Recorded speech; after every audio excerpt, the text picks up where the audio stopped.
తెలంగాణ గట్టు మీద తల్లి తాడి చెట్టు మీద పొద్దువై పడిసినావు యుద్ధమై నడిసినావు చల్ అరే బహుజన బంధుకు ఓ సర్వాయి పాపన్న బారి గీసిన సింగాని ఓ సర్దారు పాపన్న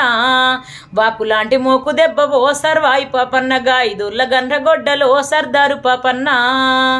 కళ్ళు తీస వృత్తిలోన కత్తివై పుట్టినావు సర్వం మగారాల కొడుకువై పెరిగినావు సర్వం మగారాల కొడుకువై పెరిగినావు అక్షరాలు రాయకున్న లక్షణంగా బ్రతికినావు అన్ని విద్యలందున ఆరితేరి నోడివయ్యా ఆజానుభావుడా ఆత్మగౌరవాని వయ్య కీలాసపూరి కోట సర్వాయి పాపన్న నీ పోరాట ఊటనే సర్దారు పాపన్న తిరుగుబాటు రూపమా సర్వాయి పాపన్న పేద గుడిసెలల్ల దీపమా సర్దారు పాపన్న తెలంగాణ గట్టు మీద తల్లి తాడి చెట్టు మీద పొద్దువై పడిసినావు యుద్ధమై నడిసినావు చల్ అరే భోజన బంధుకు ఓ సర్వాయి పాపన్న బారి గీసిన